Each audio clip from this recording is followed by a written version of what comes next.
Il existe un autre concept très important à connaître de PHP, les boucles. Cela nous permet de répéter plusieurs instructions automatiquement plusieurs fois. Par exemple, on va pouvoir demander à l'ordinateur d'afficher les 10 messages destinés à un utilisateur. Plutôt que d'avoir à demander à l'ordinateur affiche le message 1, affiche le message 2, affiche le message 3. Bref, vous l'aurez compris, cela permet de condenser notre code et de simplifier la maintenance de notre site. En plus des conditions, on a un autre outil de base très pratique en PHP, ce sont les boucles. Le principe des boucles, c'est de répéter un certain nombre de fois les mêmes instructions, les mêmes opérations. Par exemple, ici, je vais écrire une variable répétition que je vais initialiser à 0. Et c'est une variable qui va compter le nombre de répétitions qu'on va faire. Je vais l'enregistrer en boucle.php, voilà.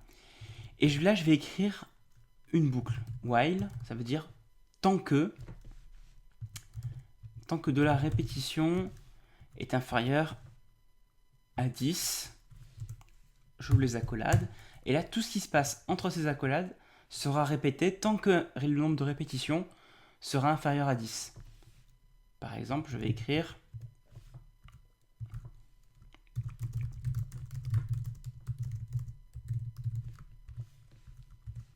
voilà, je vais écrire un paragraphe, je ne dois pas copier sur mon voisin, et automatiquement, ça va le répéter tant que répétition est inférieure à 10. Par contre, comme répétition, on ne le modifie pas au cours de ce programme, et bien là, le programme va tourner en boucle indéfiniment, et la page ne pourra pas s'afficher. Donc là, ce qu'il faut faire, c'est qu'il faut augmenter la valeur de répétition de 1. Ce qu'on peut faire, c'est de la répétition égale de la répétition plus 1. Ça veut dire ici, au départ, répétition vaut 0. Là, on va faire répétition, ça vaut 0 plus 1, ça vaut 1. On reboucle. Répétition, ça vaut 1 plus 1, ça vaut 2, etc. Et là, répétition va augmenter de valeur de 1 en 1 jusqu'à atteindre 10. Et là, il sortira de la boucle et le programme sera terminé. Mais on peut faire plus court que ça. Plutôt que de faire de la répétition égale répétition plus 1, on peut juste écrire, et c'est exactement équivalent, de la répétition plus plus. Voilà, ça veut juste dire ajoute 1 à la variable répétition. Je vous propose déjà de tester ce petit programme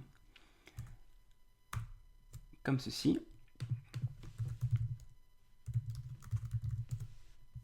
Voilà, et vous voyez, la phrase là ici a été répétée 10 fois.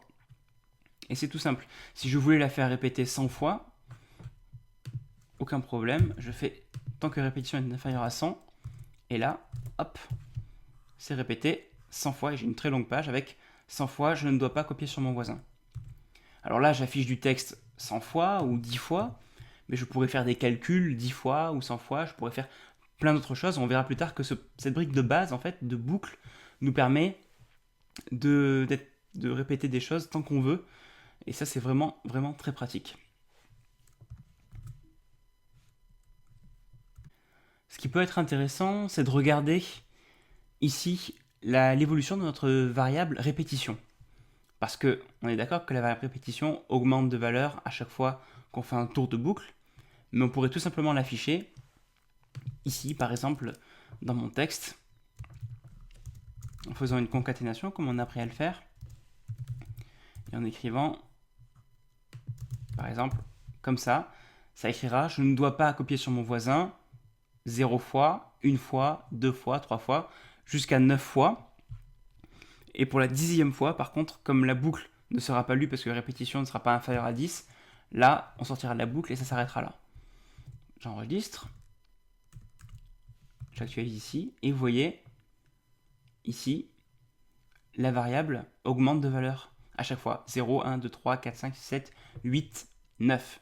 Et on s'arrête bien à 9 parce que dès qu'on atteint la valeur 10, ici, la condition n'est plus remplie et donc on sort de la boucle. En plus de la boucle while, il existe un autre type de boucle qui est vraiment très pratique et qu'on utilise très souvent, c'est la boucle for. Alors, les deux servent à faire globalement la même chose, mais c'est juste une autre façon de l'écrire qui est pratique, notamment quand on a une variable ici qui se répète, qui augmente de 1 en 1, comme ici. On va faire ce qu'on appelle une boucle for, et là, l'intérêt, c'est qu'on peut tout faire directement dans la boucle for. En fait, on va initialiser la valeur de la variable de la répétition égale 0. On va dire tant que de la répétition est inférieur à 10 et de la répétition plus plus à chaque tour de boucle.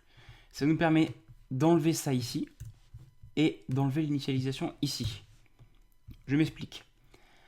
Là, avec une boucle for, on peut tout faire en 1 directement entre les parenthèses. Il y a 3 parties. La première, c'est l'initialisation. Là, on initialise la variable à 0. Donc, on commence avec une variable répétition qui commence à 0. Ça, c'est le test. Est-ce que répétition est bien inférieure à 10? Et ça, c'est l'instruction qu'on exécute à chaque tour de boucle pour augmenter, par exemple, la valeur de la variable. Et si on teste, par exemple, sur 20 fois, on voit que ça marche aussi très très bien. Hop, voilà, ça va de 0 jusqu'à 19.